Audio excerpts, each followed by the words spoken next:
मरो द्विजवरो युग धर्म पालो वंदे जगत प्रिय करो करुणावतार वंदे जगत प्रिय करो करुणावतार।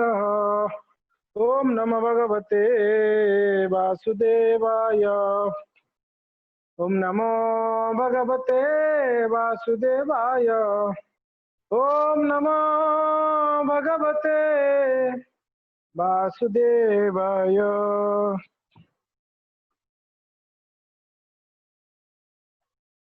हरे कृष्णा। स्वागतम सभी भक्तों को जगन्नाथ कथा की महोत्सव में। तो हम श्री जगन्नाथ जी की कई लीलाओं को चर्चा किए। लगभग हम लोगों ने जगन्नाथ कथा शुरुआत करा था एकादशी से, नहीं निर्जला एकादशी के दिन से शुरुआत हुई मेरी हिसाब से। स्नान यात्रा आई, स्नान यात्रा के बाद रथ यात्रा भी आ गई, रथ यात्रा अभी होके हेरा पंचमी हो गया, हेरा पंचमी अभी बावड़ा यात्रा होने वाला है परसों, कल कब है? कल है शायद बावड़ा यात्रा मेरे हिसाब से। तो यस, तो वैसे हरि अनंत, हरि की कथा अनंत, आप सब जानते ही है। जगन्नाथ जी की लीले बहुत पास्ट टाइम से, वैसे जगन्नाथ जी अभी भी पास्ट टाइम्स करते हैं, उनकी लीलाएं करते रहते हैं। और हम आपको बताए थे जगन्नाथ जी के मंदिर में एक ग्रंथ प्राप्त होता है। तो हमने तो देखा नहीं, मगर वहाँ के जो पंडे और भक्त लोग कहते हैं मादोला पांजी, ग्रंथ का नाम है मादोला पांजी। ये मादोला पांजी में भगवान का जो भी रिसेंटली जो भी लीलाएं होती है उस मादोला पांजी में लिख के रखा जाता है, मादोला पांजी। और ये मादोला पांजी कहाँ रहता है? मैंने बताया था, भगवान जगन्नाथ जी का जो रत्न भंडार है, उनका जो ज्वेलरीज रहता है, उनके महंगे कपड़े रहते हैं, तो रत्न भंडार में ये मादड़ा पांजी भी रहता है। वो एक्चुअली अंडरग्राउंड है, भगवान जगन्नाथ जी के मंदिर के नीचे वो कमरा है। और वहां पर ऐसे कहते हैं भक्त लोग कि वहां पर उस द्वार में, उस कमरे में जाने के लिए जो द्वार है, उस द्वार में शेषनाग जी रहते हैं, शेषनाग रहते हैं, सर्प रहता है।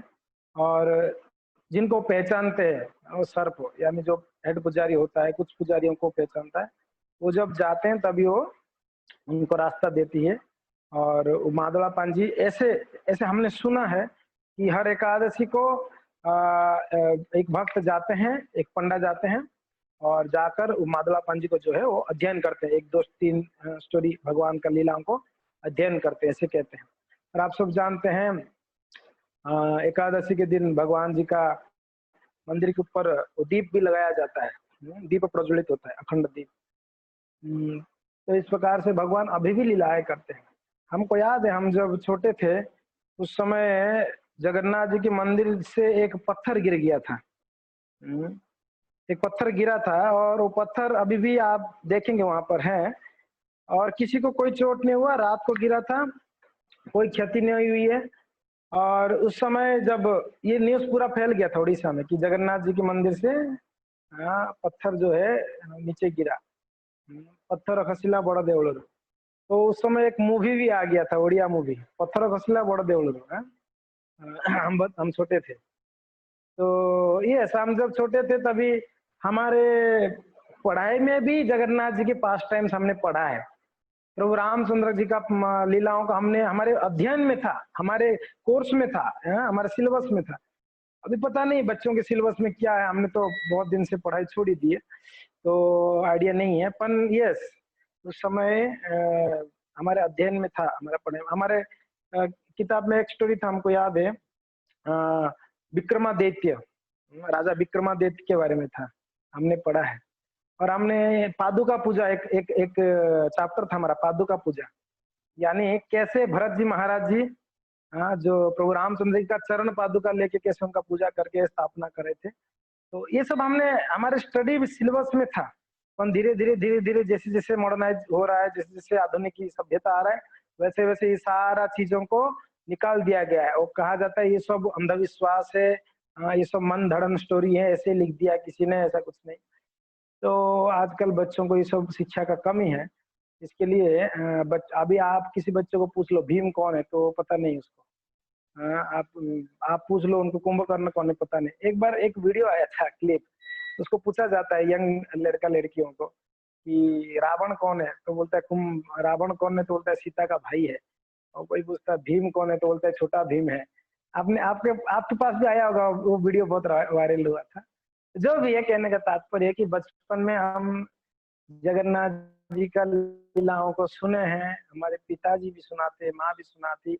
और ये जो एक दाढ़ियता भक्ति मैंने बतला रहा था आपको, दाढ़ियता भक्ति करके किताब है, ये हम बचपन में पढ़ लिए थे। ये सारा जगन्नाथ जी की लीला ये सब बचपन में पढ़े हुए थे। पर अभी पता चल रहा है कि ये जो बचपन का पढ़ाई है हमारा, अभी काम आ रहा है। अभी वो लीला को स्मरण कर रहे हैं जगन्नाथ जी का। यस। तो खैर, हम जगन्नाथ जी की कल एक लीला बतला रहे थे, मगर आधा रह गया था। भक्त रघु अरखित, रघुनाथ, उनके पिता जो है कृष्णचंद्र महापात्र, कृष्णचंद्र महापात्र, उनकी माता जो है कमला। तो इन दोनों का एक संतान हुए, उनको रघुनाथ नाम दिए, और बड़े अमीर थे, बहुत धन धान्य था। तो धन धान्य में परिपूर्ण था उनका घर। मगर हुआ क्या, उनका विवाह हुआ मध्य बंगाल में कलावतीपुर करके गांव। उस गांव में एक बड़े अमीर व्यक्ति रहते थे, गंगाधर करण। ये गंगाधर करण की कन्या से विवाह हुई उनका। कन्या का नाम है अन्नपूर्णा देवी। अन्नपूर्णा देवी, उनसे विवाह हुई। और रघुनाथ और अन्नपूर्णा देवी अपने गांव में बड़े अच्छे से इनका घर चल रहा था। मगर दैव जोग में भगवान की इच्छा से क्या हुआ, उस गांव में अकाल आ गया। इतना भयंकर अकाल आया, 2-3 साल तक कोई फसल ही नहीं हुआ।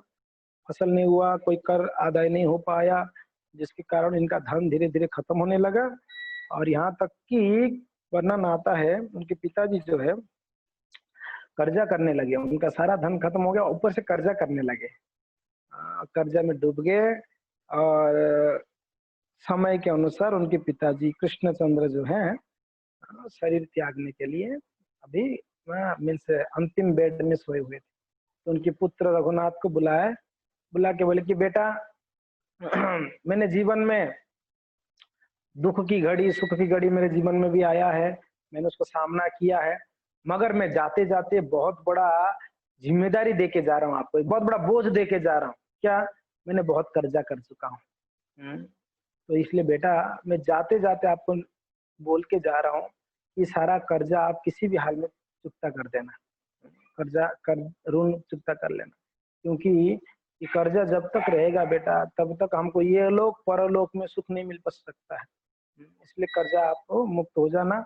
और बेटा, किसी को ठगना मत, किसी को ठगना मत कभी। उसके पिताजी अंतिम में उनका आदेश दिए, हमेशा हरि भजन करना बेटा, भगवान का स्मरण करना, सुख की घड़ी में, दुख की घड़ी में, और अपना जीवन जीना अच्छे से।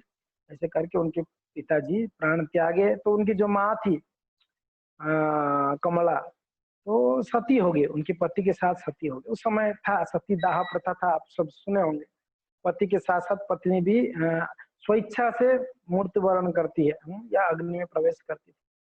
तो उनकी माँ भी जो है उनके पति के साथ में जो है उनका मृत्यु हुई। और अभी रघुनाथ की सर पे बहुत बड़ा जो है जिम्मेदारी आ गया, जिम्मेदारी आ गया। तो ये जो उनके पिताजी का कुछ धन वन था, धन जमीन था, वो सबको बेच बाच के उन्होंने ऋण तो चुकता कर दिए, जो ऋण लिया था, लोन लिए थे। बाद में उनकी ससुराल वाले कुछ दिए थे धन उनकी अन्नपूर्णा के लिए। तो वो धन को उन्होंने क्या किए, भगवान की सेवा के लिए मंदिर में दान कर दिए। और अन्नपूर्णा देवी जो है उनको, वो गई थी अपनी माई के घर, उसकी माँ के घर पे गई थी कलावतीपुर। तो अभी रघुनाथ क्या हो गए, रघु अरखित हो गए, रघु अरखित। तो ये क्या करने लगे, इतना दरिद्रता आ गई, तो उन्होंने एक नॉर्मल धोती चादर लेते हुए, टोपी पहन के, छोटा सा एक क्या बोलते हैं उसको, कमंडलू जैसा लेते हुए, एक भिक्षुक का वेश धारण किए। एक भिक्षुक का वेश, जोगी जोगी वेश, भिक्षुक का वेश। फिर उन्होंने क्या किए, घर घर घूमकर भिक्षा आचरण करते और भगवान का नाम को जप करते, गांव गांव घूम के। मगर वो सोचने लगे कि मेरा सिर्फ पेट भरण पोषण में ही दिन दिन जा रहा है, मेरा और कुछ कार्य नहीं हो पा रहा है। तो विचार किए कि नहीं, कुछ करना पड़ेगा। तो उन्होंने शास्त्रों का अध्ययन किए ही थे, तो उनको पता था। तो उन्होंने विचार किए कि मैं ऐसा जगह पे जाऊं जहां पर मेरा कॉन्शियसनेस जो है कृष्ण कॉन्शियस रहेगा, मेरा चेतना हमेशा कृष्ण कॉन्शियस रहेगा। ये बहुत जरूरी बात है। हम कहाँ पर हैं वो मायने नहीं रखता है, हमारा चेतना क्या है वो बहुत मायने रखता है। कोई व्यक्ति जो है बड़ा घोर जंगल में रह सकता है मगर उसका चिंतन कृष्ण का हो सकता है। कोई व्यक्ति ऐसो आराम में है मगर उसका चिंतन कृष्ण नहीं है, भोग है। तो यहाँ पर जो रघुनाथ थे उन्होंने विचार किए कि मुझे ऐसी जगह में जाना है जहाँ मेरा कृष्ण कॉन्शियस हो। सकल जीवे करता भक्ति मुक्तिर दाता कमला देवी प्राणपति दीन बांधव जगत ज्योति विजय श्रीनील कंदर कंबुरंग थांग धरी कर।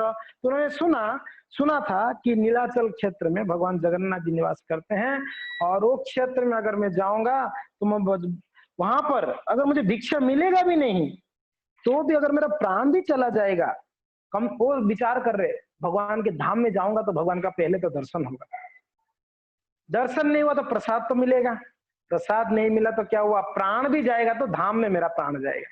इसके लिए आप जानते हैं कई सारे भक्त जो है वृंदावन मायापुर जगन्नाथपुरी में घर खरीद के रखते हैं, वहां प्राण त्यागते हैं। मगर होता क्या है, भगवान का जहाँ इच्छा वहीं प्राण त्यागते हैं, है कि नहीं। तो जो भी है, मगर ये अच्छा ये विचार है कि धाम में धामवास, श्री चैतन्य महाप्रभु पंचांग दिए हमको, भक्ति का पंचांग धामवास उसमें भी है, मथुरावास या धामवास।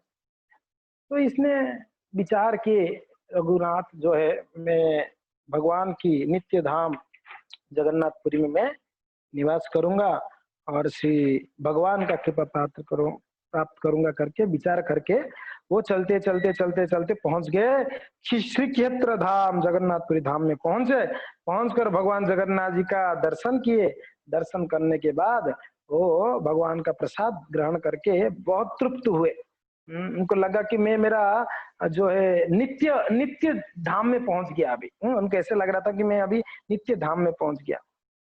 भगवान के सामने प्रार्थना कर रहे हैं, पिता जननी दुहे मले मते अनाथ करी गले एनुटी रघु अरुखित तो पादे शरण वांछित ओ प्रभु जहा इच्छा कर कौन किणिला दास मोहि तोर। ओडिया में लिखे हैं, सुंदर प्यार जैसा कविता के आकार में। तो कहते हैं मेरे पिता माता तो चले गए, भगवान के सामने प्रार्थना कर रहे हैं। जब जगन्नाथ जी के सामने आए हैं तो प्रार्थना कर रहे हैं। हमने बताए थे भगवान के सामने क्या प्रार्थना करनी है, इस प्रकार भाव होनी चाहिए। प्रार्थना क्या कर रहे हैं कि हे प्रभु मेरे माता पिता तो चले गए, मुझे अनाथ करके चले गए, मेरा अभी कोई है नहीं है, हरता करता दैव विधाता कोई नहीं है मेरा। तो मैं अभी अनाथ हूँ। मगर आप कौन है? मैं अभी रघुनाथ नहीं हूं, मैं अभी रघु अरखित हो गया। पहले रघुनाथ था, अभी रघु अरखित हो गया। अरखित अब मेरा कोई रक्षा करने वाला नहीं है। इसके लिए तोपा दे शरण वंचित, अभी मेरा मैं डिसाइड कर लिया हूं कि मैं आपके चरण का शरण लूंगा। तोपा दे शरण वंचित, हे प्रभु जहा इच्छा करो कदिली दासो मुझे, आप जो इच्छा करोगे अभी वही मैं करने वाला हूं, आपकी इच्छा से मेरा कार्य है। ये शरणागति भाव है। भगवत इच्छा से भक्त का कार्य होता है, ना कि हमारा इच्छा से भगवान का कार्य नहीं। भगवान जो इच्छा करते हैं वो भक्त वो कार्य करते हैं। इसके लिए जब शुद्ध भक्त होते हैं, महाभागवत होते हैं, उनकी जीवन का कार्यशील वो भगवान डिसाइड करते हैं। कभी कभी हमारा दृष्टि से लगता है कि ये बहुत दुखी है महाभागवत, मगर वो भगवान का लीला है। आज सुबह में किस भक्त से बात कर रहा था, चर्चा हो रही थी, तो वो कह रहे थे कि प्रभु जी भक्ति चारू स्वामी महाराज जी इतने कष्ट का अनुभव कर रहे हैं अभी, जो है वेंटिलेटर में इतना दिनों से हैं महाराज जी। तो ऑब्वियसली वेंटिलेटर में होना मीन्स बहुत कष्टदायक है। अब सोचना, सांस नहीं हो रहा है, वो निश्वास प्रश्वास नहीं ले पा रहे, तो उसके लिए मशीन लगाया गया है, और खाना नहीं पीना के नहीं, बिल्कुल एकदम एक जड़ शरीर जैसे पड़ा रहेगा, ऐसा स्थिति है। तो हम कहे कि ये सब भगवान डिसाइड करते हैं, ये स्थिति भगवान का एक लीला हो सकता है। हमारा दृष्टि से वो बहुत कष्ट भुगत रहे हैं, मगर भगवान उनको ऐसा परिस्थिति में डाल के हो सकता है ज्यादा कृष्ण कॉन्शियस बनाया। जैसे हमने इंद्रपो के बारे में बतला रहे थे आपको, उनका मृत्यु कैसे, उनका वो शरीर कैसे छोड़े, गैस का लीक हुआ, आग लगा, तो उसमें उनका शरीर जल गया, प्राण त्याग दिए। तो हमारा दृष्टि से ये एक जो है एक्सीडेंट है, मगर भगवान की दृष्टि से उनको लेना था, उनकी महाभागवत भक्त प्रिय भक्त को लेना था इस संसार से अपने लोक में, तो उन्होंने ऐसा एक रचा है, लीला क्रिएट की। एग्जैक्टली ऐसा है। जब महाभागवत होते उनका जीवन का हर एक पद डिसाइड करते हैं भगवान, मगर हमारा स्थिति, हम अपने कर्मों को भुगत रहे हैं, ये कभी भूलना नहीं चाहिए। हम भगवान की इच्छा से नहीं होता है, हमारा कर्म हम भुगत रहे हैं। भगवान का इच्छा क्या है, भगवान क्या इच्छा करते हैं कि हम इंद्रिय भोग करें, ये भगवान इच्छा करते हैं कि आप इंद्रिय भोग करते रहो, कदापि नहीं। भगवान का इच्छा है हर एक जीव मेरा शरण में आए और मेरा भजन करे, मेरा भक्ति करे। सही बात है, भगवान यही चाहेंगे, और क्या चाहेंगे, मगर हम क्या कर रहे हैं, हम अपना इंद्रिय भोग में लगे हुए, और केवल बोलते क्या है, जो प्रभु इच्छा है ना, हम ये कहते हैं ना, हम लगे हैं इंद्रिय भोग में, मगर कोई पूछता है कि प्रभु जी मंदिर में आओ जप करो, प्रभु इच्छा नहीं है मंदिर में इसलिए मैं नहीं आ रहा हूँ, भक्ति करो तो प्रभु इच्छा नहीं है इसलिए मैं नाम जप कर नहीं पा रहा हूँ। प्रभु के ऊपर डाल देते हैं, लेकिन नहीं, प्रभु की इच्छा है, हमारा इच्छा नहीं है। समझ में आ रहा है, प्रभु का पूरा इच्छा है, मगर हमारा इच्छा नहीं है भजन करना। एक पिता हमेशा चाहते हैं कि उनकी संतान सब उनकी सेवा करे। कौन पिता नहीं चाहेगा मेरा बेटा मेरा सेवा ना करे, जाके अलग अलग लोगों का सेवा करे संसार में, कोई पिता चाहेगा, कोई नहीं चाहेगा, है कि नहीं। हम बिछड़े हुए संतान हैं, भगवान से बिछड़ गए हैं। आप देखें अभी कोरोना से जो पीड़ित होते हैं, हॉस्पिटल में उनको एडमिट की जाती है, और जब स्वस्थ हो जाते हैं, जब घर पे आते हैं 15 दिन 20 दिन 1 महीने में, आपने देखा होगा कितने प्रसन्नता से उनको स्वागत किया जाता है। एक वीडियो क्लिप आया था हमारे पास, वो बीमार थे कहीं महाराष्ट्र के, जब घर पे आए बड़े प्रेम से उनको उनके पिताजी गले लिए, उनकी माता गले ली, उनकी पत्नी उनको गले लिए, उनको बड़ा सुंदर स्वागत हुआ। देखिए असलियत में हमारा घर ये है, मगर हॉस्पिटल को हम अपना घर बना देना, ये तो मूर्खता हुआ ना। हॉस्पिटल को ही हम अपना घर बना लिए, ये तो मूर्खता है ना। हमारा घर एक्चुअली, हमारा घर में वेट कर रहे हैं हमारे लिए माता पिता बंधु बांधव, मगर हम हॉस्पिटल में मजा ले रहे हैं। एसी लगा हुआ है बहुत अच्छा, यहाँ से मैं नहीं जाना चाहता हूँ, हॉस्पिटल में सोए सोए सब आ जाता है पास में, हाँ अच्छा है यहाँ पर तो बढ़िया है, एसी है, ये है। नहीं, वहाँ कितना भी एसी है, कितना भी अच्छा खाना है, हॉस्पिटल हॉस्पिटल है, घर घर होता है कि नहीं। जब घर पे आते हैं तभी असलियत में हमारा, हमको प्रेम करने वाले हमको स्वागत जब करते, वो आनंद है। एग्जैक्टली ऐसा ही है भक्तों, हम भगवान, हमारे नित्य धाम गोलोक वृंदावन है, हमारे माता पिता बंधु तुम्हें वो, माता पिता तुम्हें वो बंधु सखा तुम्हें वो। हम बोलते तो हैं, मगर हम अपने जीवन में इसको अप्लाई नहीं करते हैं। भगवान हमारे माता भी है, पिता भी है। भगवान ये भगवत गीता में कहते हैं, पितामहस्य जगतो माता धाता पितामह। मैं पिता हूं आपका, मैं माता हूं आपका, और पितामह भी हूं मैं बंधु हूं, मैं सखा हूं, मैं आपकी स्वामी हूं, बॉस, स्वामी यानी बॉस। भगवान हमारे सारे संबंधों को एक्सेप्ट करने के लिए तैयार है, मगर हम उनके साथ संबंध जुड़ना नहीं चाहते हैं। ये प्रॉब्लम है हम लोगों का, हम भगवान से संबंध नहीं जुड़ रहे हैं। जब तक भगवान के साथ हमारा संबंध नहीं रहेगा, तब तक हमारे हर एक कार्यकलाप जो है एक फॉर्मेलिटी रहेगी। एक फॉर्मेलिटी समझ रहे हैं ना, दिखावटी। तो इसके लिए भगवान के साथ नित्य संबंध को स्थापना करना पड़ेगा, संबंध को। तो अनाथ और अनाथ हो, मैं अनाथ के नाथ हूँ, रघुवर किस कह रहे हैं, और मुझे रक्षा करने वाले। अरखित खुद दैव सहा, मैं अरखित हूँ, तो आप मेरे लिए सहा भरोसा कौन है? आपके चरण कमल है, मैं आपके चरण का शरण लेता हूँ। समय पर व्यक्ति को भगवान की शरण ले लेनी चाहिए। समझ में आ रहा है मैं क्या बोल रहा हूँ? समय पर व्यक्ति को भगवान की शरण ले लेनी चाहिए। अगर नहीं लेता है तो उसको जोर जबरदस्ती माया अपनी शरण में ले लेती है। दो ऑप्शन है, माया कृष्ण, दो ऑप्शन है हमारे पास, या तो माया या तो कृष्ण। कृष्ण के अलावा बाकी सब माया है। कोई प्रश्न कर सकता माया क्या है? कृष्ण को छोड़ के बाकी सब माया है। कृष्ण के साथ में जो जुड़ा है वो सब कृष्ण है। कृष्ण है, कृष्ण की धाम है, कृष्ण की लीला है, कृष्ण की भक्त है, वो सब भगवान की अंतरंगा शक्ति। बहिरंगा शक्ति माया। जीव बीच में, जीव जो है हम बीच में फंसे हुए हैं। कभी तो बड़ा भाव में आके पता नहीं, कभी को 3 बजे उठ के जप करते हैं, ये संसार माया है, हरे कृष्णा, ये सब बेकार है, ये पढ़ाई बेकार है, ये सब धन बेकार है। बड़ा वैराग्य आती है अंदर, हरे कृष्णा राम राम राम जपते हैं। नेक्स्ट दिन पता नहीं वापस वही 9 बजे उठ रहे हैं, 8 बजे उठ रहे हैं, वापस ढीला।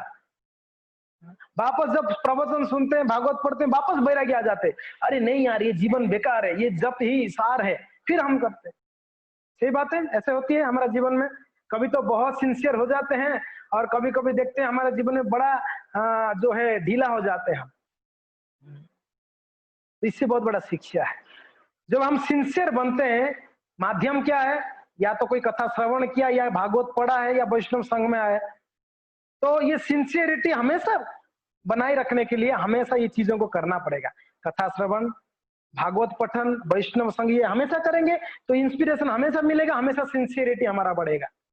हम क्या करते हैं, एक दिन कथा सुनते हैं, दूसरे दिन फिर अब वापस हमारा जो लेवल डाउन हो जाता है, नीचे गिर जाते हैं।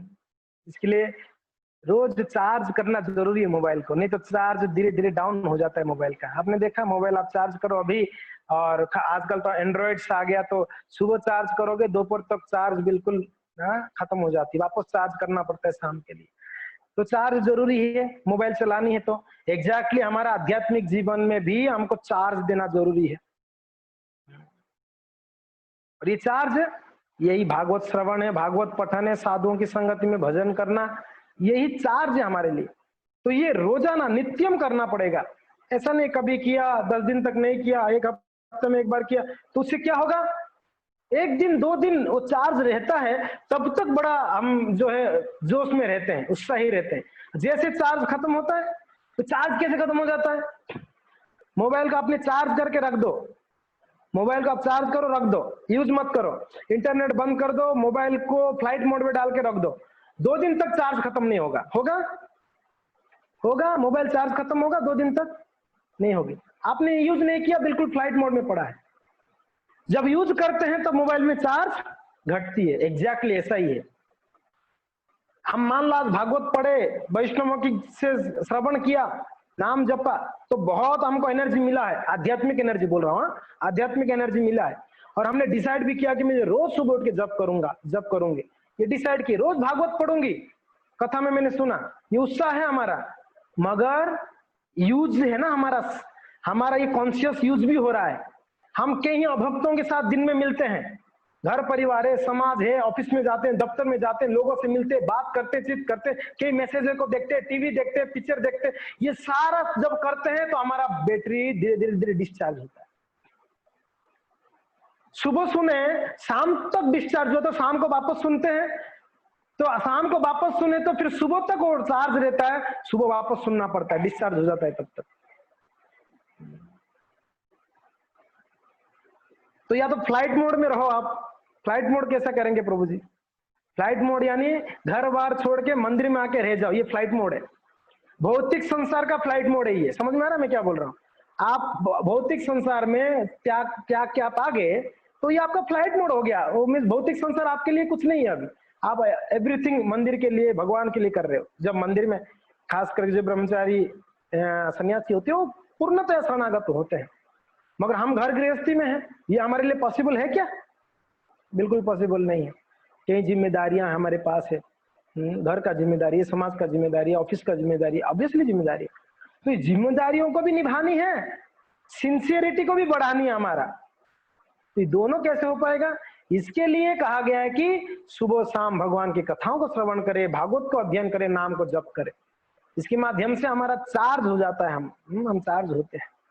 आप एक दिन कथा सुनना, पढ़ना और जप करना बंद कर दो, एक दिन में कहता हूं आपको, फिर आप नेक्स्ट दिन आपका उत्साह को देखिए कितना है। आप धक्का दोगे तो भी वो आगे नहीं बढ़ेगा आपका गाड़ी। आप कोई बाइक चालू कर रहे हो, बाइक में पेट्रोल नहीं है, आप खूब किक मारो बाइक को, समझ में आ रहा है मैं क्या बोल रहा हूँ? जो वीडियो ऑन नहीं किया, आप लोग को समझ में आ रहा है कि मुझे पता नहीं चल रहा, आप लोग को समझ में आ रहा है कि नहीं समझ में आ रहा है? जो वीडियो ऑन किया उनको तो पता है, सर हिला रहे हैं तो मुझे पता चल रहा है इनको समझ में आ रहा है। हाँ, समझ में आ रहा है आप लोग? अच्छा, समझ में आ रहा है, ओके। हाँ, बिंदु माता जी समझ में आ रहा है, निर्मला माता जी, जयंती माता जी, अनिता माता जी, रमा माता जी, अंकिता माता जी, मधुमती माता जी, समझ में आ रहा है क्या? करुणानिधि प्रभु समझ में आ रहा है? ओके। कुछ लोग बोलने पर भी वो ऑन नहीं करते, इसका मतलब वो सोए होंगे, 100% है, वो लगा के सो गए हैं। ऐसा है? सही बात है। अच्छा, कुछ लोग हाथ उठा रहे हैं, वो लोग जगे हुए। Okay, very good, thank you. हाँ, ओके, ठीक है। ओके, थैंक यू, धन्यवाद। हाँ, तो ये हम कह रहे थे, मान लो आप गाड़ी में पेट्रोल नहीं है, बाइक में, और किक मार रहे हो, आप मारते जा रहे हो। अरे भैया, उसमें पेट्रोल नहीं, किक मारने से क्या फायदा होगा? तो ऐसा ही है, जब हम बिल्कुल हमारा भक्ति में उत्साह खत्म हो चुका है और हम जोर लगा रहे हैं, हो नहीं रहा है, क्यों? वैष्णव के संग से दूर है इतना दिनों से, भागवत को पढ़े नहीं है, श्रवण नहीं किए हैं, और हम जोर लगाने के लिए प्रयत्न कर रहे हैं। रात को सोच के तो सोते हैं। आपने देखा कुछ भक्त अलार्म लगा के सोते हैं, 4 बजे उठूंगा, और कभी कभी 3 अलार्म देते हैं, 3 अलार्म, 3:30, 4, 4:30 या 5, ऐसे 3 अलार्म रहता है। तीनों अलार्म को हम कैंसिल करके 7 बजे उठते हैं। ऐसा अनुभव कुछ किसी भक्त का है? ऐसा तीनों अलार्म हमने फेल कर, यहां तक कि अलार्म में ये भी ऑप्शन हम ऐड करके रखते हैं, रिपीटेड। अलार्म में एक ऑप्शन होता है रिपीट करना, आप एक बार बंद किया तो अलार्म 5 मिनट के बाद वापस रिपीट होगा, वो रिपीटेड अलार्म भी बजता रहता है। और हमारे बाजू वाला उठ के परेशान होकर दूसरे कमरे में जाके सो गया, मगर हम नहीं उठते हैं। ये हमारा, अभी धक्का देना चाहते हैं, पेट्रोल है नहीं है। इसके लिए बहुत जरूरी है भक्तों से श्रवण करना, भागवतों का अध्ययन करना, नाम को कीर्तन करना, जप करना, ये रोजाना करना बहुत जरूरी है। कभी ऐसा मत सोचिए कि रोज वही करना है क्या, सुबह उठना है, स्नान।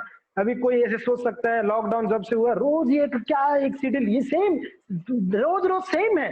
प्रभु जी कुछ तो अलग करना चाहिए ना, रोज वही 5:15 बजे बैठ के जपने बोलते हो। कभी तो आप प्रभु जी कोई मूवी दिखाना चाहिए, सुबह सुबह शाहरुख खान का, अमिताभ बच्चन का, कभी तो कुछ अलग करो प्रभु जी। रोज वही माला लेके बिठाते हो आप, 1.5 घंटा तक आप जपाते हो, फिर कुछ ना कुछ इधर उधर का बोलते हो। तो कुछ तो अलग होनी चाहिए ना कभी कभी, है कि नहीं? नहीं, अलग कुछ नहीं, यही करनी है, यही हमारा असली स्वरूप है, असली कार्य यही है।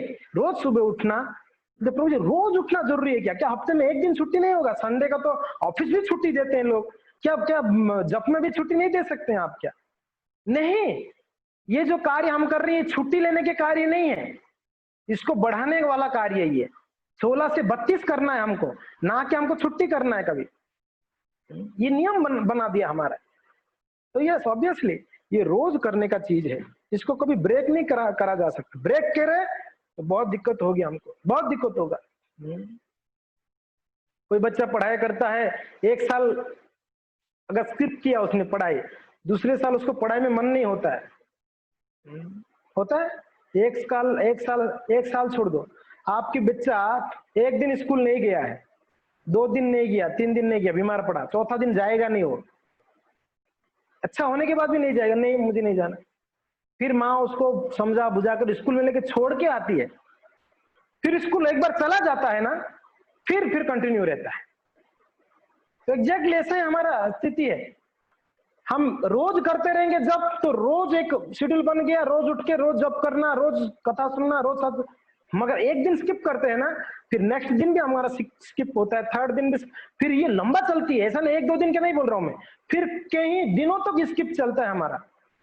फिर बहुत फ्रस्ट्रेशन होती है, ओहो बाबरे में बहुत अच्छा था, 15 दिन पहले तो बहुत अच्छा जप होता था सब, अभी मैं क्यों इतना परेशान हूँ? क्योंकि ना मैं जप मेरा थोड़ा गड़बड़ हुआ है, मैं श्रवण में गड़बड़ हुई है, भागवत पठन में गड़बड़ हुई है। तो तब फिर रियलाइज करते हैं, वापस हम आते हैं। तो इसके लिए हमको चार्ज, आध्यात्मिक जीवन में चार्ज बहुत जरूरी है। ये प्रोत्साहन रोज मिलना चाहिए, रोज, एवरी डे। जब हम कथा सुनते हैं, जब अध्ययन करते हैं, बहुत प्रोत्साहन मिलती है। श्रील प्रभुपाद की किताबों को आप पढ़िए, कितना प्रोत्साहन मिलेगा हमको। तो ये बहुत जरूरी है, बहुत जरूरी है। यहाँ पर रघु आरक्षित भगवान को कहते हैं, मैं तो अभी आरक्षित हूँ, मेरे कोई सगे संबंधी नहीं रहे, तो आप ही सहा भरोसा हो, मैं आपका चरण का शरण लेता हूँ, मेरा एक ही गति आपका चरण है, तो मैं आपके पास में आ गया हूँ। अभी मारो भी राखो भी जो किछु तौर, अर्पी लो तो या पदे नंद किशोर, ये भाव था उनका। मारो भी राखो भी जो किछु तौर, आप जो इच्छा कर रहे हो, मारना है, राखना है, कुछ भी करना है, जो किछु तौर, अर्पी लो तो या पदे नंद किशोर, हे नंद किशोर, हे नंद की बेटा, हे नंद लाल, मैं मेरा सब कुछ आपके चरणों में अर्पण कर दिया। और पिलु तोया पदे, आपके चरणों में सब अर्पण कर लिया। अभी आपका, आप मेरा क्या बोलते हैं, मेरा नाव का क्या बोलते हैं, कातो बोलते हैं उड़िया में, कातो, नाव का जो नाव चलाते हैं, जो भी है, या नाव का पता है, कोई कोई नाव में आप देखा है वैसे पर्दा लगाए रहते हैं, हवा के दौरान नाव चलता रहता है। तो अभी ये नाव को, ये मेरे नाव को आप कहाँ ले जाना है वो आप ले जाइए, क्योंकि ना मैं पूर्णतः आपके शरण में हूं। मानना है तो मारो, रखना है तो रखो। ये शरणागति का अंतिम पड़ाव है, शरणागति का अंतिम पड़ाव।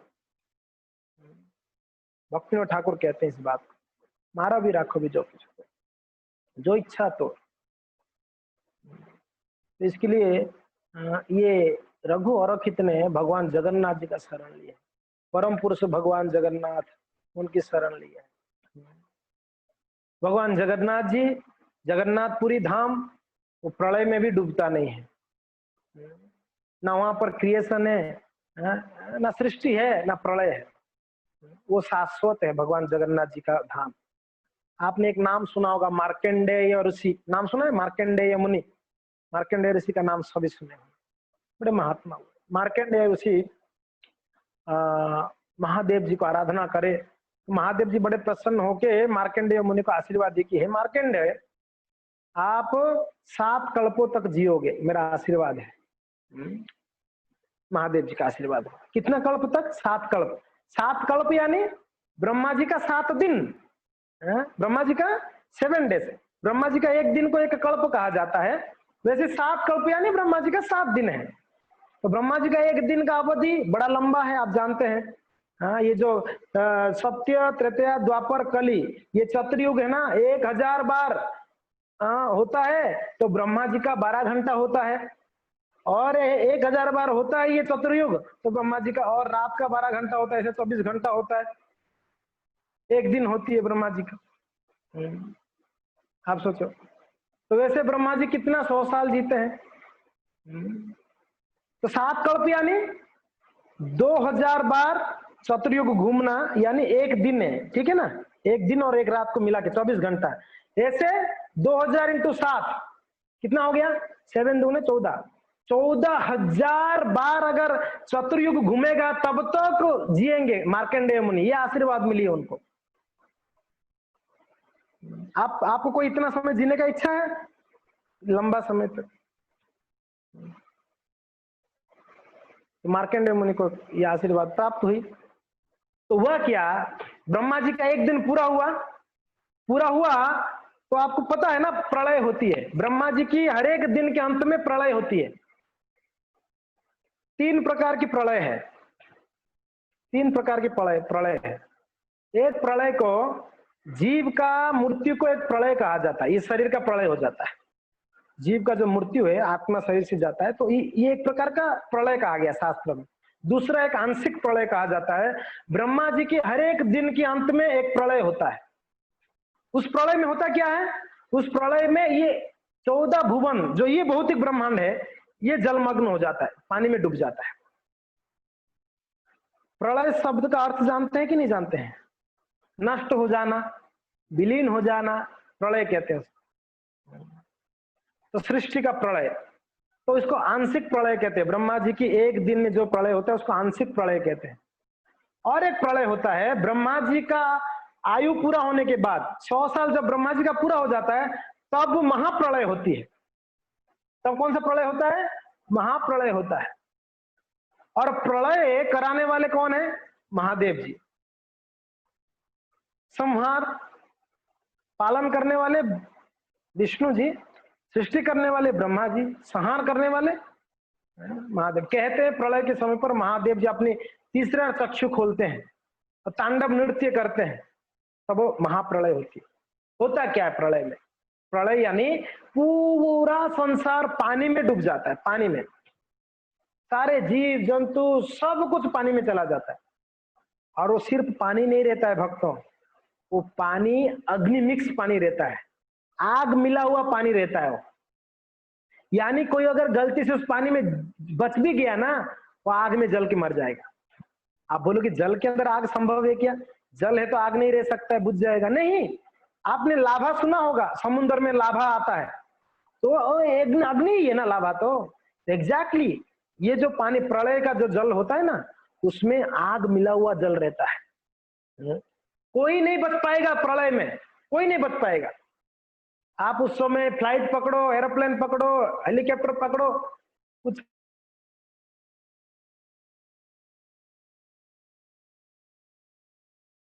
कुछ दिन पहले हम सुने थे कि सुनामी करके कुछ होता है। हमने अनुभव नहीं किया। आप लोग कोई अनुभव किया सुनामी का?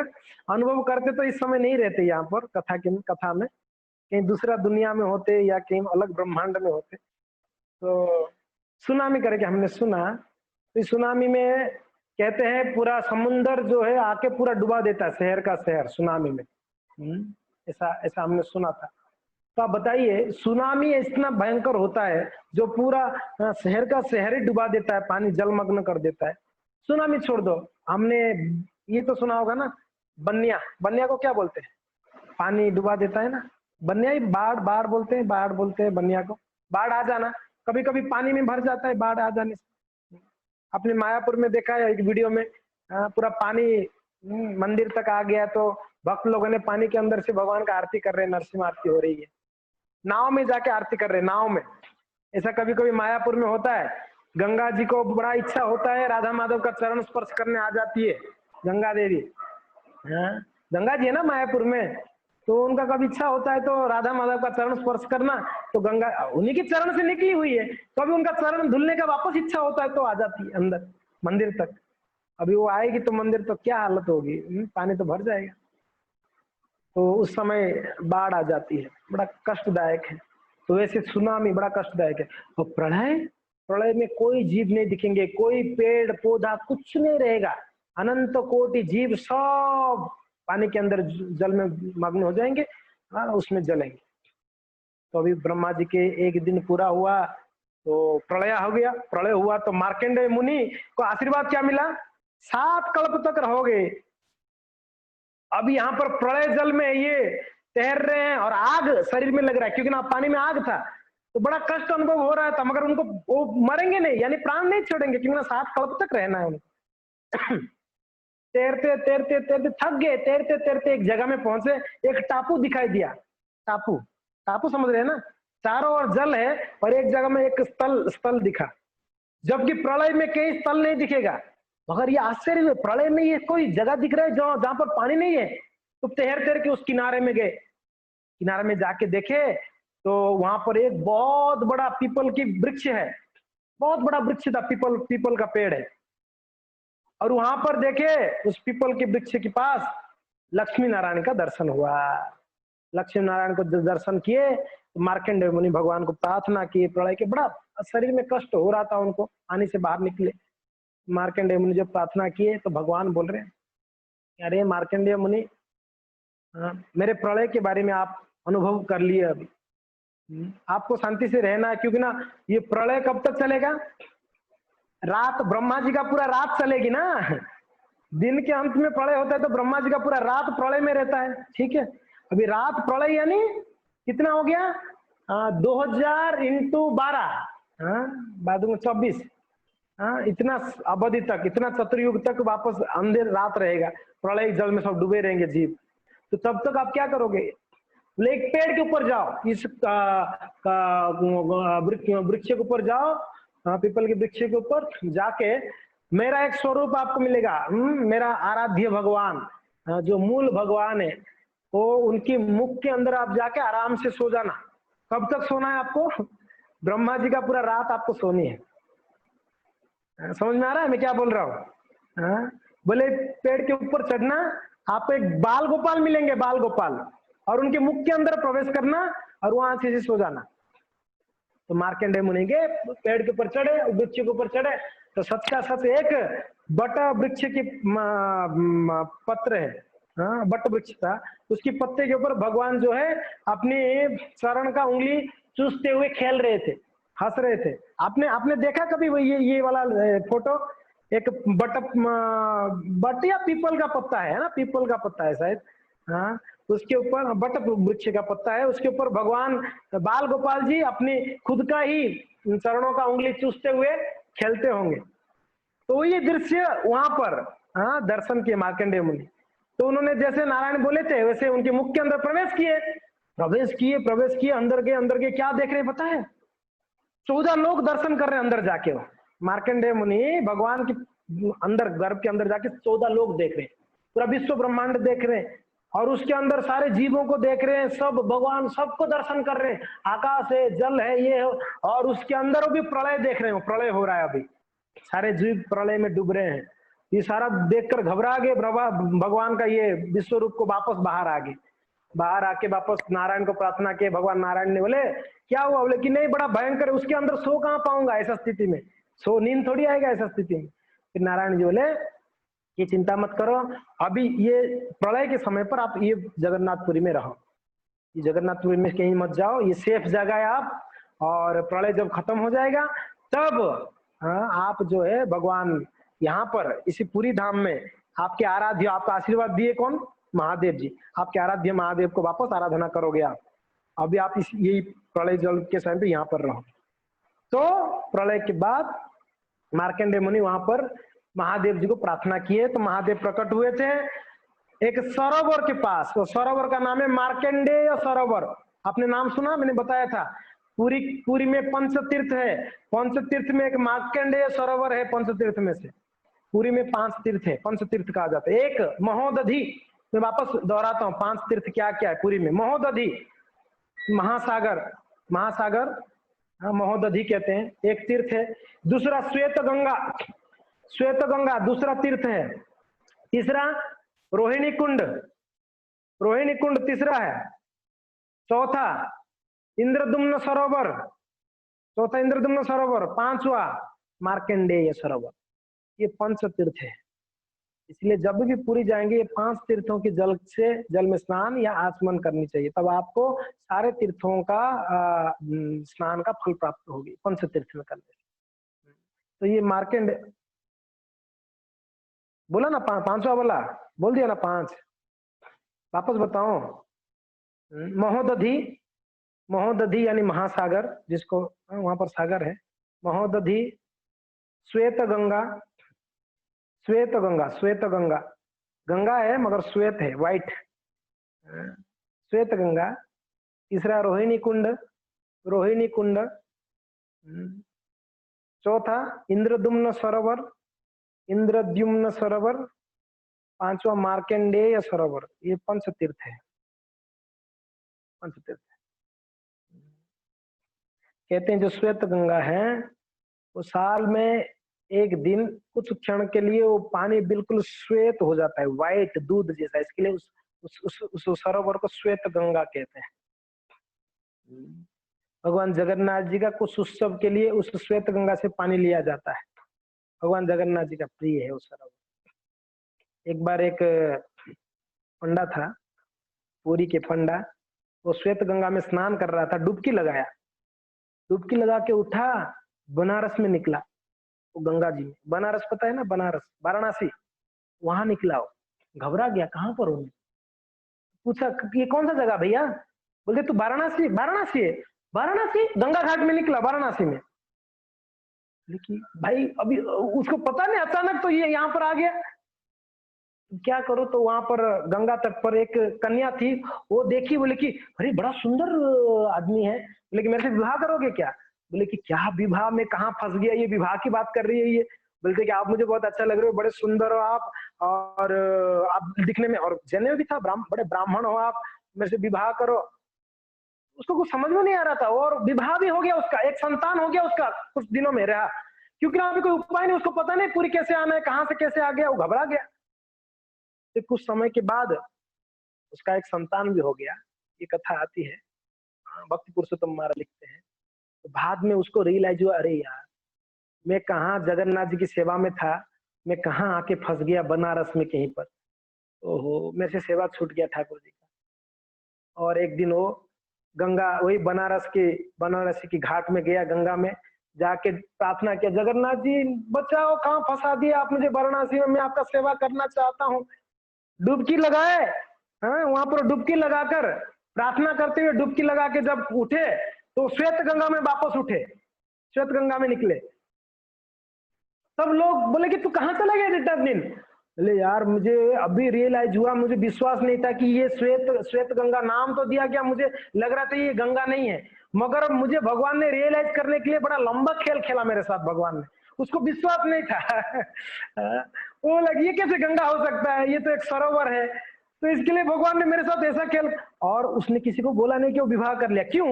क्योंकि जगन्नाथपुर में जो पंडे होते हैं ना, उनका विवाह उन्हीं की कास्ट में होना चाहिए थे, नहीं तो उनको सेवा नहीं मिलेगा पूरी में, जगन्नाथ मंदिर में उन्हीं के कास्ट के होने चाहिए।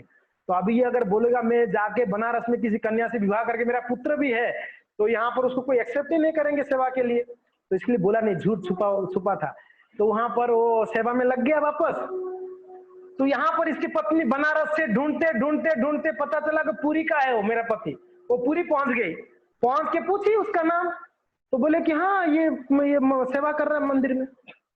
तो वो जाके बोले कि आप कहाँ आ गए मुझे छोड़ के, बेटा देखो रो रहा है आपके।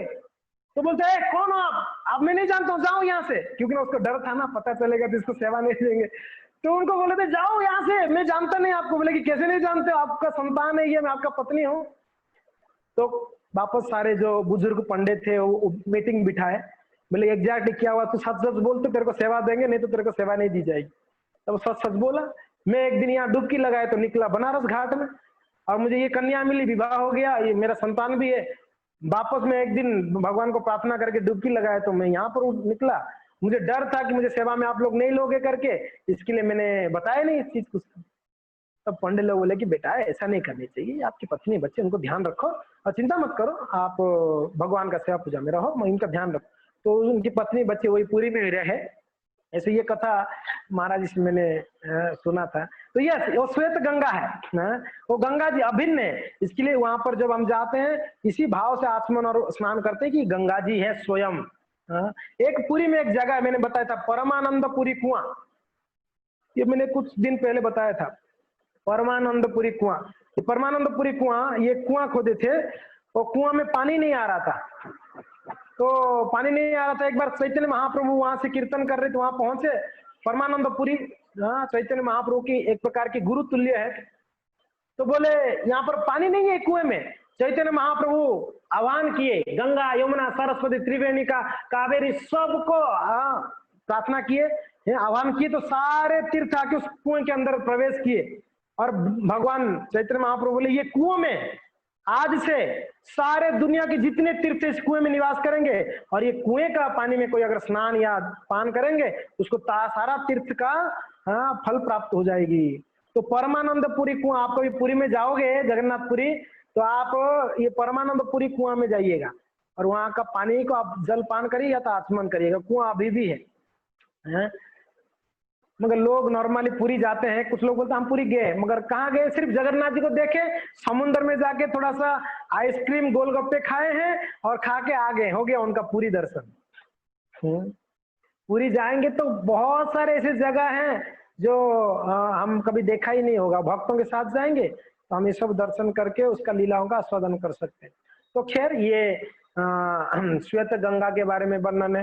रोहिणी कुंड आप सब जानते ही हैं, जब विद्यापति आए थे हम मालव देश से, तो वही रोहिणी कुंड के पास उन्होंने देखा कल्प वृक्ष के ऊपर वो जो चिड़िया था, पक्षी, उस रोहिणी कुंड में गिरा और उसका मुक्ति हो गई थी, वही रोहिणी कुंड है।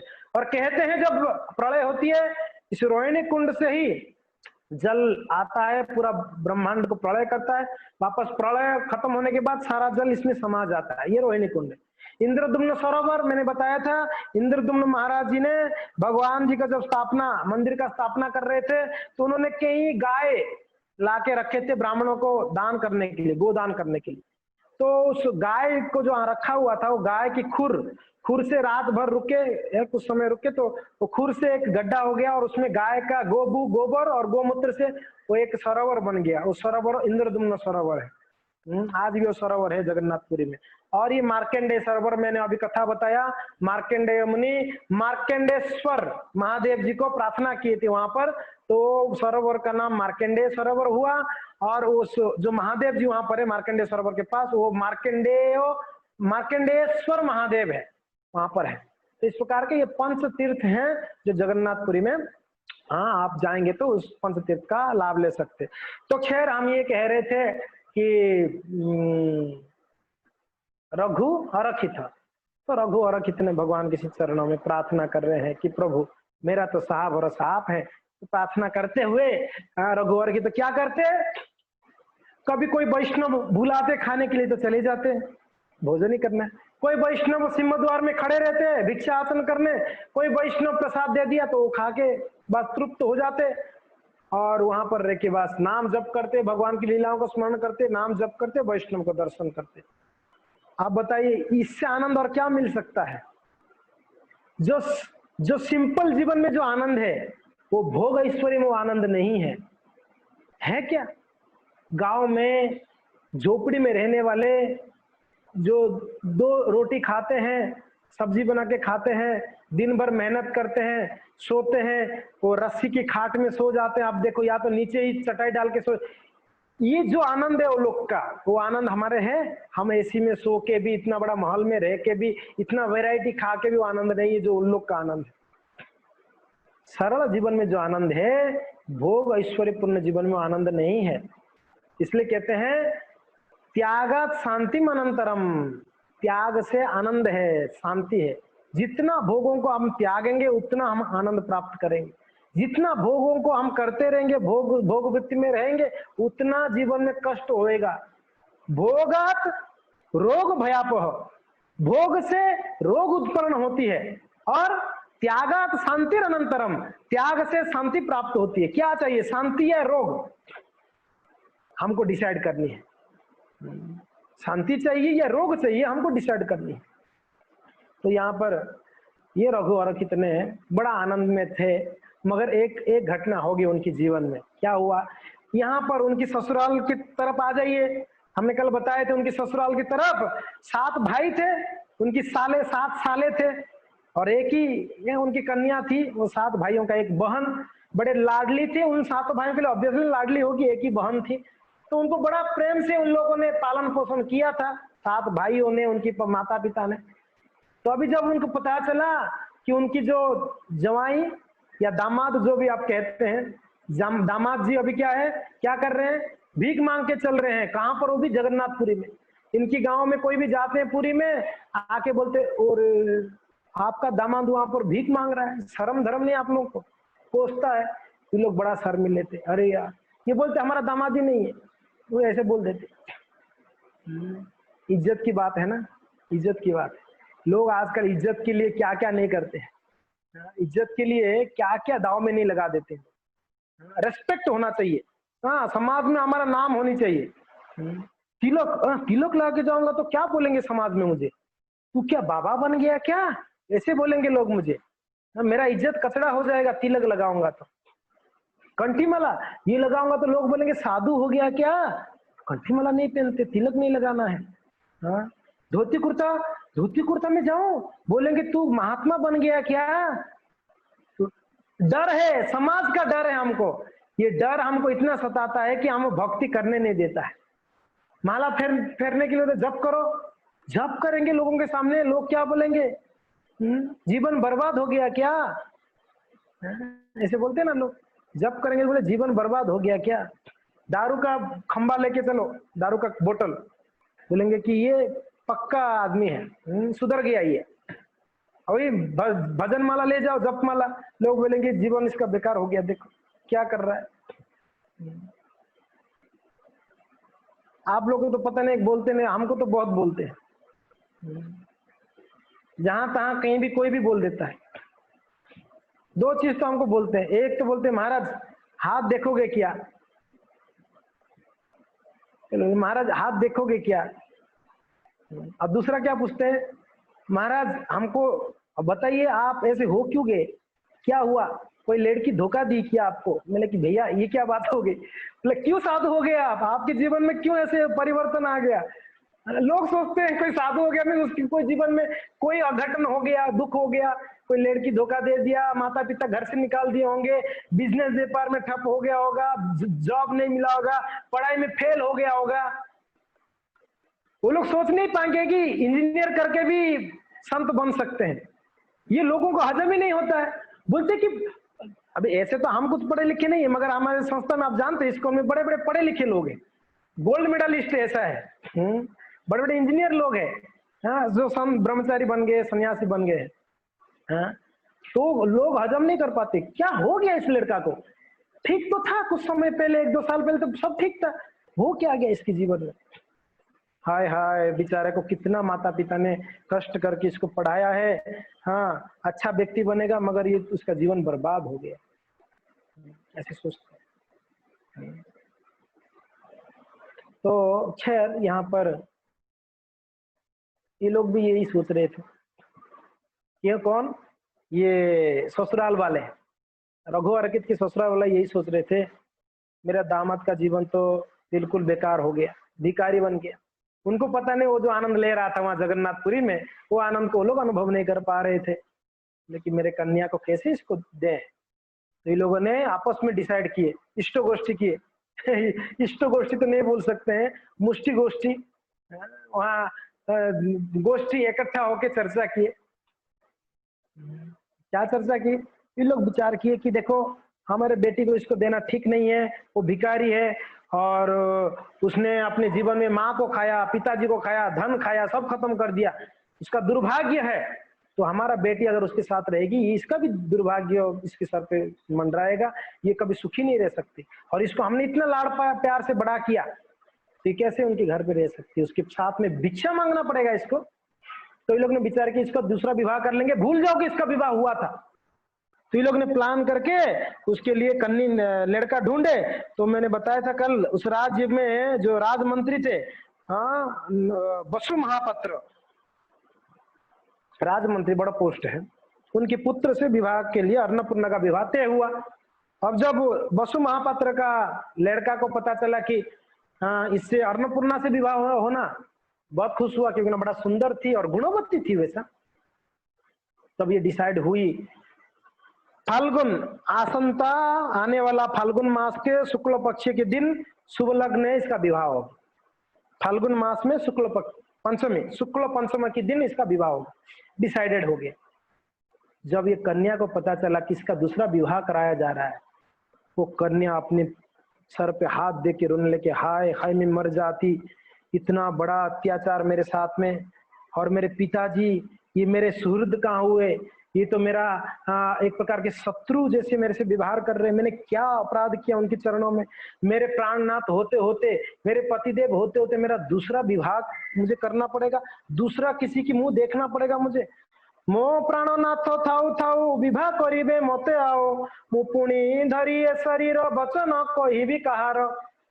मैं फिर ये शरीर प्राण रखते हुए मैं किसके सामने मेरा गाथा बताऊंगा, मेरा दुख बताऊंगा। मैं प्राण रखूंगा कैसे, रखूंगी कैसे मेरा जीवन? मैं तो मेरा सब कुछ ये मैंने अर्पण कर दिया है रघुनाथ के चरणों में, यानी रघु अर्पित उनके पति के चरणों में। जब विवाह होती है पत्नी का, सब कुछ उसका पति हो जाता है। उसका जीवन का सच में कोई हकदार है तो उसके पति है।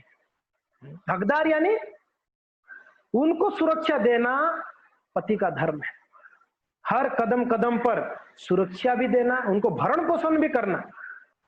पत्नी को टेंशन लेने का जरूरत नहीं। आजकल देखिए इतना टेंशन बाजी है, पति भी कमाता है, पत्नी भी कमाती है, फिर भी घर पे शांति नहीं, झगड़ा चलता रहता। क्यों?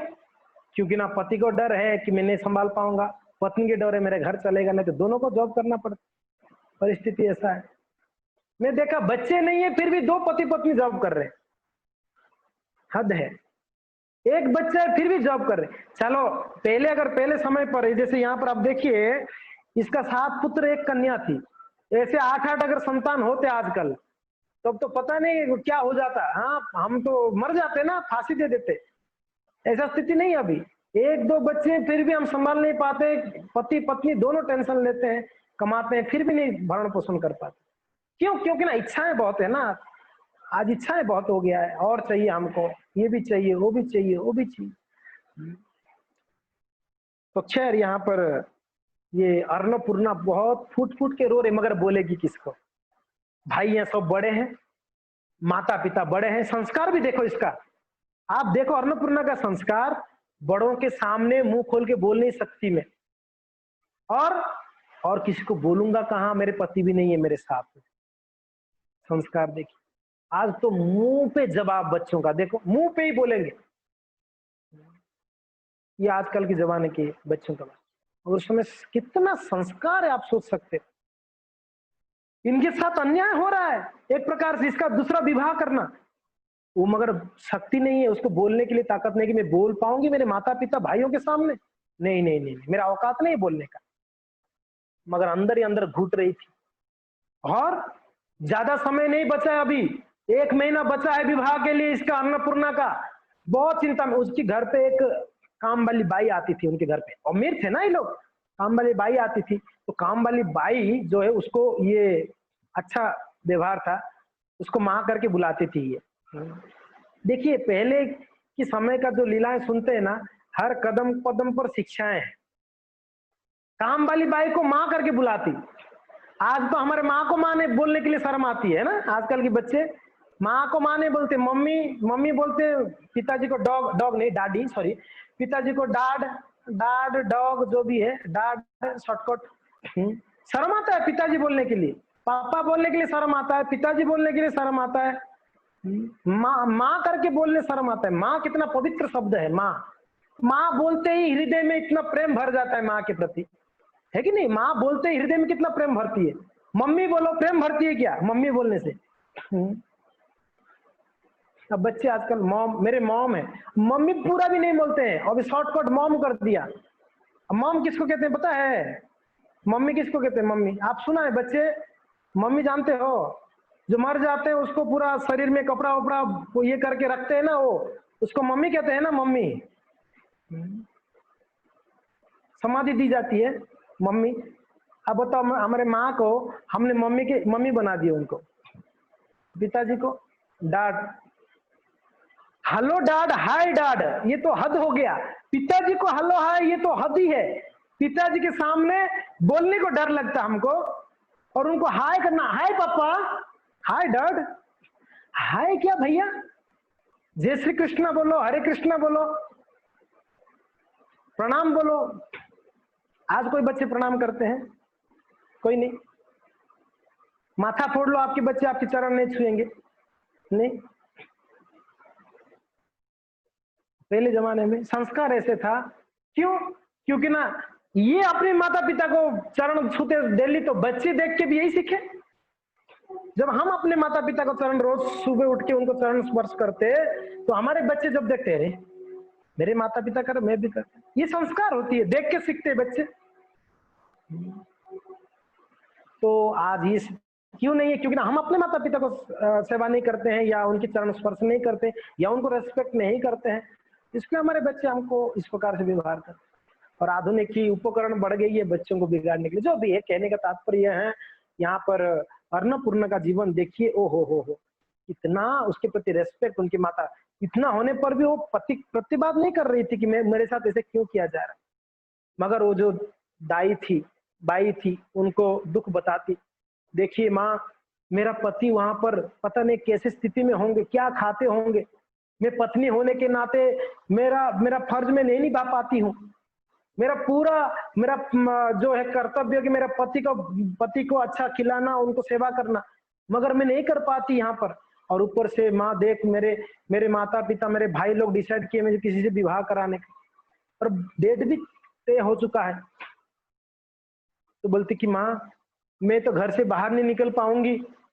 संस्कार थी, बच्चों जो कन्याएं होते वो घर से बाहर नहीं निकलते, मैं घर से बाहर नहीं जा सकती हूँ। तो इसके लिए बाई है, वो तो कई घरों में काम करती है, बाहर जाती है, अपने घर पे जाती। माँ थोड़ा आप देखना, कोई पुरी जाते होंगे, मेरे पति रघु अरखित है, पुरी में रहते हैं, भिक्षा आसन करते हैं द्वार द्वार सिंह में, तो मैया कोई पुरी जाते होंगे, बताना, मैं खबर कम से कम मेरे पति को भेज दूं, मेरे पति को ये पता तो चल जाए कि मेरे पत्नी कष्ट में है, दुख में है, उसके साथ ये व्यवहार हो रही है, तो कम से कम मेरे पति आएंगे, मुझे ले जाएंगे, ये विश्वास है मेरा।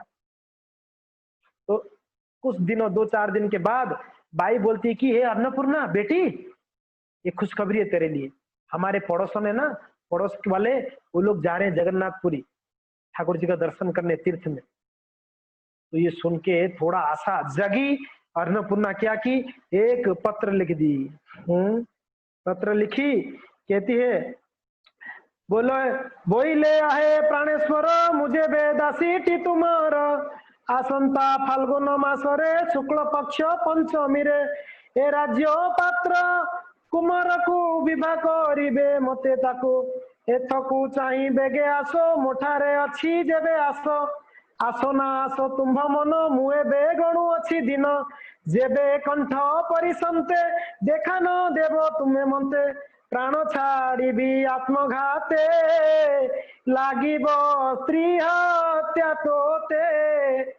क्या बोल रही है, पत्र लिख रही है, लेटर क्या लिख रही है कि हे मेरे प्राणनाथ प्राणेश्वर, पति को प्राणेश्वर कहते हैं, प्राणनाथ कहते हैं, हे मेरे प्राणेश्वर, मैं आपकी दासी हूं, और मगर क्या है, मैं बड़ा दुखी हूं, आसंता आने वाला फाल्गुन मास की जो शुक्ल पंचमी है, उसमें मेरा राजा का जो मंत्री है, राजमंत्री के पुत्र के साथ मेरा विवाह तय हो चुका है, मेरे माता पिता तय कर चुके हैं, और आप मुझे लेने के लिए जल्दी आके मुझे ले जाइए यहाँ से।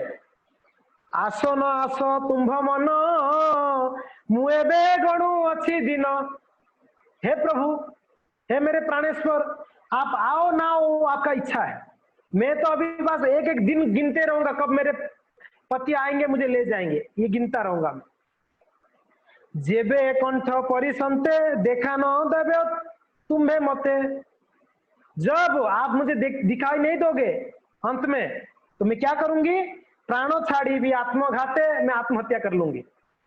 देख लीजिए, ये धमकी नहीं दे रही थी, आप साड़ी खरीद के नहीं लाओगे शाम तक, मैं आत्महत्या कर लूंगी, आप डायमंड नेकलेस नहीं लाओगे तो कल तो मेरा देखो फिर ये नहीं है, ऐसा धमकी नहीं दे रही थी। इसका एक प्रेम था पति के प्रति, एक जो शरणागति थी, तो पति को कह रहे कि आपके बिना मेरा गति अन्य नहीं है, अन्य गति नहीं है, इसलिए आप आके ले जाओ, अगर आप नहीं आओगे अंत में मैं शरीर छोड़ दूंगी, प्राण हत्या त्याग कर दूंगी, और देख लो एक स्त्री हत्या का अपराध आपको लग जाएगा, क्योंकि मैं आपकी पत्नी हूं ना, आपका कर्तव्य बनता है पत्नी को उद्धार करना, उसको ले जाना, सुरक्षा देना, आप नहीं कर पाओगे तो फिर आपको पाप लगेगा। ये पत्र लिखकर वो माता जी को दी, बाई को बोले कि माँ आप स्पेशली रिक्वेस्ट करके बोलना, मैं उन लोगों का बहुत ऋणी रहूंगी जो पूरी जा रहे हैं, मेरे संदेश को अगर मेरे पति तक पहुंचा देंगे, उनको बोलना वहां जाके पूछे, रघु अरिखित करके पूछना है, उनका नाम रघुनाथ नहीं है, रघु अरिखित है, तो रघु अरिखित करके पूछना है उनको, और वो कोई अमीर व्यक्ति नहीं है, वो भिक्षा आसन करते हैं, सब जानते हैं उनको, वहां पर भिखारी है वो, तो आप बोलिएगा उनको कि स्पेशल ये पत्र उनके हाथ में देने के लिए, और जितना जल्दी हो सके, क्योंकि ना समय नहीं है, समय बीतते जा रहा है, जितना जल्दी हो सके ये पत्र पहुंचाने के लिए, और मैं चिरजीवन तक इन लोगों का मैं ऋणी रहूंगी। कितना कृतज्ञता देखो, पहले के समय के लोगों का कृतज्ञता कितना देखो। एक पत्र लेके सिर्फ उनके पति में पहुंचाने के लिए इतना कृतज्ञता बोलती है वो कि मैं जीवन तक इन लोग का ऋणी रह जाऊंगी अगर मेरे पति तक ये पत्र पहुंच जाएगा। और आज हमारा स्थिति, लोग हमारा जीवन में कितने लोग हमको हेल्प करते हैं मगर हम भूल जाते हैं उनका हेल्प। हाँ? हम लोग कैसे पता है, हमारे साथ हमेशा अगर हमको कोई हेल्प किया ना, हम उनको बहुत प्रशंसा करेंगे। जीवन में एक बार हमारे साथ अगर कोई ऐसा कार्य हो गया उनके द्वारा, एक बार अगर हमको इग्नोर कर दिया, एक बार बोल रहा हूं, वो हम जीवन भर याद करते हैं कि बेकार आदमी, हम डिसाइड करते हैं बेकार आदमी, इसका मुंह नहीं देखना है, ये मेरा विरोधी, शत्रु बन जाता है। और कब शत्रु बनते हैं संसार में कोई, जब हमारे भोग में वो बाधा देते हैं। भोग में समझ में आ रहा है, धन कमाने में, खाने में, पीने में, सोने में, रहने में, अगर कोई हमको रोक लगाता है तो हमारे शत्रु बन जाते। और मित्र कौन है संसार में जो तथाकथित मित्र कौन है, जो हमको भोग में सहायता करते हैं, वो हमारा मित्र बनते हैं संसार में। ये सोच लीजिए, ये सत्य बात है। इस संसार में हमारा कोई मित्र है तो कोई मुझे हेल्प कर रहा है भोग करने के लिए। अगर जिस दिन पता चलेगा ये मेरा कोई काम का नहीं है भोग में, तो रिजेक्ट, वो मेरे जीवन में कोई हिस्सा नहीं है। वो भले पत्नी क्यों ना हो, अगर भोग में साथ नहीं देती है तो पत्नी नहीं है। क्यों, बच्चे क्यों ना हो, किस परिवार क्यों ना हो, ये संसार का रीति है, लोगों का ये नेचर है। हाँ, नेचर है। स्वार्थ पर है इस संसार में। सब लोग अपने स्वार्थ के लिए वो किसी भी हद तक नीचे गिरते हैं, लोग अपने स्वार्थ को पूरा करने के लिए। और ये सत्य बात है, मगर पहले ऐसा नहीं था। कृतज्ञता ज्ञापन करते लोग। हमको, हमारे बच्चे को कोई, आप बच्चा छोड़ो, आप कभी कोई बैंक में, ऑफिस में जाते हो, पेन नहीं है आपके पास, पेन नहीं है तो बैंक स्लिप भरने के लिए आप किसी को पेन मांगते हो, भैया थोड़ा पेन देंगे, आप पेन लेते हो, बैंक स्लिप भर लेते हो, जब पेन देते हो आप क्या बोलते हो, भैया धन्यवाद, थैंक यू भाई साहब, बोलते नहीं बोलते? बताइए। एक पेन हम जब रिटर्न करते हैं उनको हम धन्यवाद कहते हैं। और हमारा जीवन में जो भक्ति प्रदान कर दिए हैं, हमारा जीवन में जो सुख शांति दे दिया हमको, हमारा जीवन में हर क्षण हमको प्रोटेक्शन कर रहे हैं, हमारे स्वजन हैं, हमारे बंधु बांधव है, उन लोगों के प्रति कितना कृतज्ञता होनी चाहिए हम लोगों को, उन लोगों के प्रति कितना हमारा प्रेम होनी चाहिए हम लोगों को। हम हर एक जीवन में, हम अकेले बड़े नहीं है। हमारा जन्म से आज तक आप थोड़ा सोचिए कि आप अकेले में इतना आगे हैं, इतना बड़े हो गए हैं? नहीं। बचपन में माँ बाप का प्रेम, लाड़ प्यार, उनका रक्षण आपको बड़ा किया है। फिर भाई है, बहन है, साथ में दादा चाची काकी, कई लोग हमको हेल्प किए हैं। उसके बाद भी कॉलेजों में मित्र है, ऑफिस दफ्तर में फ्रेंड्स है, कोई लोग हमको कई तरीके से हेल्प किए हैं, यहाँ तक पहुंचे हैं। मैं भौतिक संसार की बात कर रहा हूँ, भौतिक जीवन में हम इतना आगे पहुंचे तो कई लोगों का हेल्प है, भूलना नहीं चाहिए। वैसे आध्यात्मिक जीवन में जब भक्ति में हमको यहाँ तक लाने के लिए 16 माला में आज पहुंच गए, या 4 माला जप कर रही है, 5 माला जप कर रहे हैं, तो कोई ना कोई इसके पीछे कारण है। उन भक्तों को कैसे भूल सकते हैं? कभी नहीं भूलना चाहिए। कृतज्ञता ज्ञापन, उनको हम कुछ नहीं कर सकते, कोई सेवा नहीं कर सकते, कम से कम हम उनको कृतज्ञता ज्ञापन करें, धन्यवाद, थैंक यू, मेरे जीवन में आप आए, मेरा जीवन को। प्रभुपाद जी उनके शिष्य लोग प्रभुपाद जी के प्रति इतना कृतज्ञ थे, आप पूछो मत, इतना कृतज्ञ। लो, हमारा जीवन नरकमय जीवन था, प्रभुपाद जी की कृपा से हम आज एक भक्त कहलाते हैं। कृतज्ञता। तो खैर, ये जो अन्नपूर्णा थी बड़ा कृतज्ञता ज्ञापन कर रही थी, और ये उनकी जो बाई थी, समय क्या हो गया आज? अच्छा, तो रघु अर्खित आज भी शायद अर्खित जी का दैवसा हो नहीं पाएगा, तो ठीक है, कोई बात नहीं, 2-5 मिनट और है टाइम, 7:30 बजाने। तो पत्र लेके गए गांव वाले, उनके जो पड़ोसन थे, और पुरी में पहुंचे। पुरी में पहुंचकर पूछे रघु अर्खित कोई जानते हैं? बोले अरे रघु अर्खित तो आएगा, अभी आएगा, ये सिंहद्वार में आएगा भिक्षा आसन करने, मिल जाएगा। तो सच का सच रघु अर्खित मिले। आप रघु अर्खित है? बोले हाँ। बोले कि मैं आपकी पत्नी के गांव से हम लोग आए हैं। लो अच्छा, कैसे मेरे पत्नी? बोले कि वो पत्र दिए आपको। तो पत्र उन्होंने निकाले, पढ़े पत्र को, पत्र पढ़ के तो एकदम आश्चर्य हो गया, आंख से आंसू आ गया। अरे मेरे प्राण प्रिया ऐसी स्थिति में है, इतना दुखी है, मेरे लिए इतना वेट कर रही है। तो अभी देख रहे हैं जो शादी का मुहूर्त बताइए उन्होंने, फाल्गुन मास की शुक्ल पंचमी के दिन उसमें लिखा है इस दिन मेरा विवाह तय हो चुका है दूसरा, तो कृपया करके आप उससे पहले आके मुझे ले जाइए। 10 दिन बाकी था। कितना दिन? जब पत्र पहुंचा उनके पास तभी 10 डेज बाकी था, 10 दिन। और पूरी से चल के अगर जाएंगे उनके गांव, कौन सा गांव है? हाँ, उनका गांव कलावतीपुर। कलावतीपुर अगर पूरी से चल के जाएंगे उनको 1 महीना लगेगा। टाइम कितना है? 10 दिन है। बड़े संकट में है। अब क्या करेंगे? अगर वो निकलेंगे भी, कितना भी दौड़ के निकले तो भी वो 10 दिन में तो नहीं पहुंच पाएंगे कलावतीपुर। पत्र आके इतना लेट पहुंचा, बहुत चिंता। बोले कि ऐसा स्थिति में क्या कर सकता हूं मैं? अभी एक ही है यहाँ पर रक्षा करता हरि, जगन्नाथ जी कुछ हो सकता है, कर सकते हैं, मेरे बस की बात नहीं। जगन्नाथ जी के सामने जाके पत्र, वो पत्र को जगन्नाथ जी के चरणों में दे दिए। बोले प्रभु ये मेरे पत्नी का पत्र आया है, मेरे पास 10 दिन है और मैं जानता हूं मैं पहुंच नहीं पाऊंगा, मैं जितना भी शीघ्र जाने को प्रयत्न करूं मैं नहीं पहुंच पाऊंगा कलावतीपुर। तो प्रभु है जगन्नाथ, अनाथ के नाथ जगन्नाथ, आप संभव है, आप कुछ कर सकते हैं, आप कुछ कर सकते हैं। आपने वो ग्राह जब गजक गजक गजक ग्राह पकड़ लिया था गजेंद्र को, तब आप तुरंत आ गए थे। वो द्रौपदी जब आपको पुकारी थी तब आ गए थे, साड़ी बढ़ाने के लिए आ गए थे आप। तो आप संकट की घड़ी में आप ही रक्षा कर सकते हैं।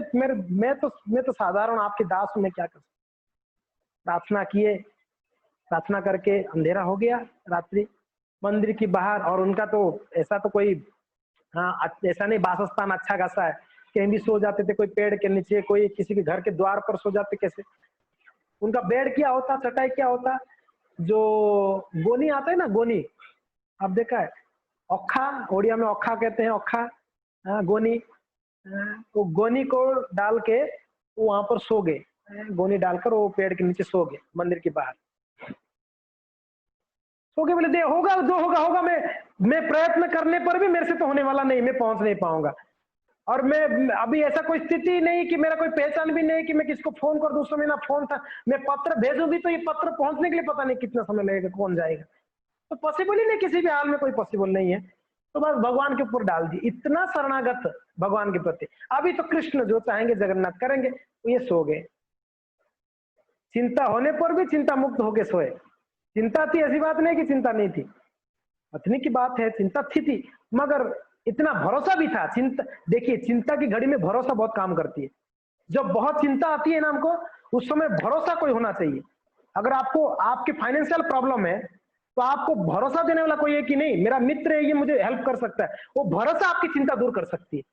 तो चिंता के समय भरोसा चाहिए। तो इसी के लिए भक्तों के जीवन में जब चिंता आती है उनके लिए भरोसा तो हरि है।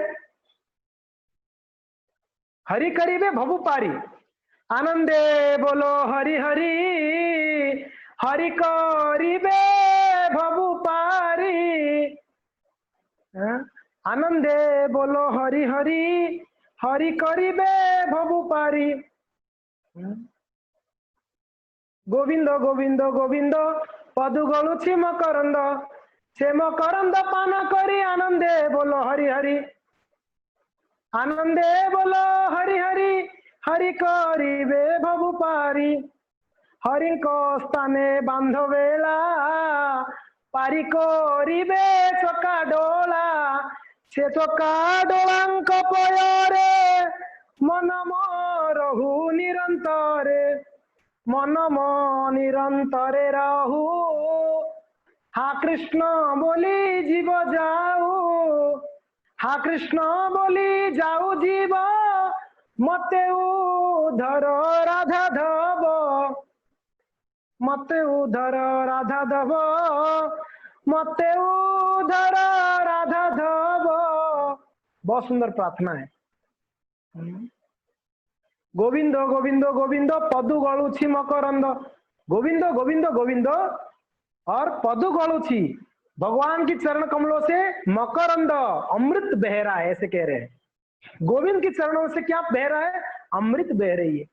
गोविंदो गोविंदो गोविंदो पदु गलुछि मकरंद से मकरंद पान करी आनंदे बोलो हरि हरि, आनंदे बोलो हरि बोल, हरि हरि हरि हरि बोल, आनंद से हरि बोलो।